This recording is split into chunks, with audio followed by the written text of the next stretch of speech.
What's up you guys, it's Graham here. So when it comes to learning how to make more money, I've noticed a few major differences between the people who make a normal average income and the people who end up making a ton of money. And when I talk about a ton of money, I'm not talking about like 100 grand a year or $200,000 a year or like $500,000 a year. I'm talking about if you want to make more than $500,000 per year. These are some of the concepts that you should immediately begin to implement. Like start doing these things right now. Like basically as soon as you're done smashing that like button and finishing the video, start thinking to yourself how you can implement these things in your own life and business as well. And I say this as someone who went from making like $9 an hour doing data entry over 10 years ago to now being able to pull in over $2,500 a day while working fewer hours than what I was working back then. And I did all of this by watching and studying what other people were doing around me. And yes, by the way, I realize that this sounds a little bit sales pitchy so far, like I'm trying to pitch you on some weird MLM or some like new timeshare that no one has heard about before, like BitConnect or something like that. I promise you guys there's no sales pitch in this video. I'm not trying to sell you anything. All I ask though in return, the only payment I really ask is that you hit the like button and comment anything down below for the almighty YouTube algorithm engagement, because that does help. And with that said, let's get into the video. So the first and biggest piece of advice that I found when learning these concepts is only listen to the people who make the money that you want to make. Now let me repeat that again because that is easily the most important part of this entire video. So let me say it again if you missed that. Only listen to the people who make the money that you want to make and have the lifestyle that you want to have. And this advice sounds so simple, but so many people just don't pay any attention to it. Instead, most people are taking their financial and career advice from someone who's already drowning in debt and doesn't know how to properly manage a credit card. Or they're taking their career advice from someone who's making $40,000 a year in a job they absolutely hate, who's telling them, don't start a business because it's too competitive and you can fail. Or they're taking advice from someone who told them it's a good idea to invest in BitConnect. The reality is that if you want their lifestyle and their income, then go ahead and take their advice, because that's what you're going to get. And when it comes to making more money, you must listen to the people who are already making the money that you want to make. If you want to make $50,000 per month, then go ahead and listen to the person who's making $50,000 a month. You want to make $1 million a year? Well, go ahead and listen to the person who's making $1 million a year. Even if they're in a different niche than you or they're running a completely separate business, it doesn't matter. I promise you guys, there are commonalities between these people and between your businesses that you can implement in your own life. For example, let's take our good old friend and pal, Tai Lopez. Now, even though I love to poke fun at him satirically, I have nothing but mad respect for what he does. You can't deny that when it comes to online advertising, he is really one of the best out there. Take a very close look at what he's doing, and whether or not you agree with it, figure out why it works so well and why it's so effective. Look at his sales funnels, look at his emails, look at his websites. None of these are done by mistake. These are all done very strategically with a purpose, and that purpose is because it works so well. There's been so much testing done behind the scenes to perfect these into working as well as they do. And that then brings me into my second point. And that is, don't reinvent the wheel. And this is probably one of my biggest hurdles as well. It sounds almost like I'm saying turtles. This is one of my biggest hurdles as well. This hurdles with an H, hurdles.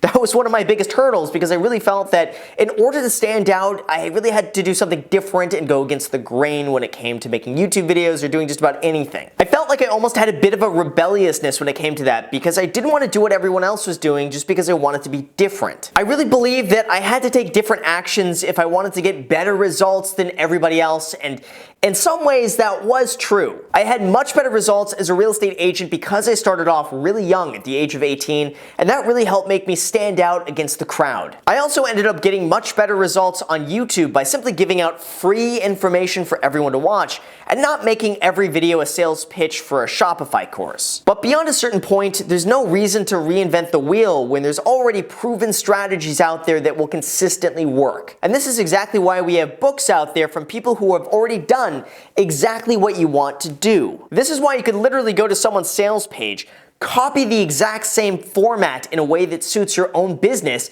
and get nearly identical results because they have already figured out what works. For example, here's a tip for everyone out there who wants to make any sort of financial-based YouTube videos. Go to my top 30 videos, copy the topics, and just make your own version of them. Go ahead and do that and enjoy, because when I'm out of YouTube topic ideas, I will search through other channels and get inspiration from their topics and simply make my own version of them. For example, take my I quit my 9-to-5 video. That video was inspired by Minority Mindset, who gave me the idea to make one about my own experience. Or what about my video about how I save 100% of my income? Well, that video was inspired by the almighty Beat the Bush, who did a video on that, and I simply made my own version about how I was able to do it. Or even the video I did about my 6 income sources. That video was inspired by Ryan Scribner. And I have a feeling that Ryan Scribner's video idea was probably inspired by Jeff Rose's video idea about his 7 income sources. So basically, YouTube just becomes this cluster of ideas that we can all pick and choose from and just give our own takes on them. Now, of course, I never actually directly copy their video. In fact, most of the time I never even watch their video because I don't want to be influenced by anything they have to say. I simply take the topic idea and give my own perspective on it. And if I see that topic did well for them, chances are it's going to do well for me as well. And then I will just do my own take on it. This takes all the guesswork out of trying to figure out what people want to see more of and what people really want to watch. Now, the same could also be said about me working as a real estate agent. And in the beginning, I wanted to be different and I was totally against email marketing. I really felt that it was so cheesy and I didn't want to be a part of it and that I didn't want to do it. But I started noticing that the agents who were making millions of dollars per year were all doing email marketing. I decided to put my ego aside and I figured if they're all doing it, it must work, it must be effective, so I'm going to try it as well. And no joke, just by doing this and putting all my previous contacts in an email list on MailChimp and sending them an email once a month, I've been able to make an extra $100,000 per year in commissions as a real estate agent just by hitting that list consistently. So again, don't reinvent the wheel, do what works, follow the formula, and listen to the people who are making the money that you want to make. Now, the third thing is to make sure whatever you do is scalable, and this is something I really discovered over the last year, and this is something I wish I had learned a long time ago. This is actually one of those things I wish I could tell myself like a decade ago, because now I finally see the light, if that makes sense. Now, prior to learning this, I was pretty much capped out at making about $350,000 per year as a real estate agent because I didn't know how to scale. And that sounds very strange to say that you're capped out making $350,000 per year as a real estate agent. But trust me, when you're making $350,000 a year, you see people making $350,000 per month, and you think to yourself, what am I doing wrong? And the answer to this isn't really with what you're doing, it's usually with what you're not doing. And that's with putting systems in place to scale your business up regardless of how many hours you work. For example, as a real estate agent, beyond a certain point, if you want to start making more money, it's inevitable that you will need a team. There's really only so much you can do on your own, there's so many listings you can show, there's only so many buyers you can show, there's only 24 hours in a day before you physically can't just do any more to make any more money. And the same goes with just about anything you do. If something works, it needs to be scalable. It sounds really crazy to say this and you won't believe it until you actually see this firsthand, but it's really got to be just as easy to make $250,000 a year as it is to make $250,000 a month. And some of the people I know personally who went from making $100,000 per year to now making over $5 million per year are not working more hours. They're not busier than they once were. They're working the same as they were making $100,000 per year, except they figured out how to scale their business. They figured out how they can reach 100,000 people with the same amount of work it took to reach 10 people. Now, YouTube is really the perfect example of this. And let's just say in the past, as a real estate agent, I'd have to meet about 150 people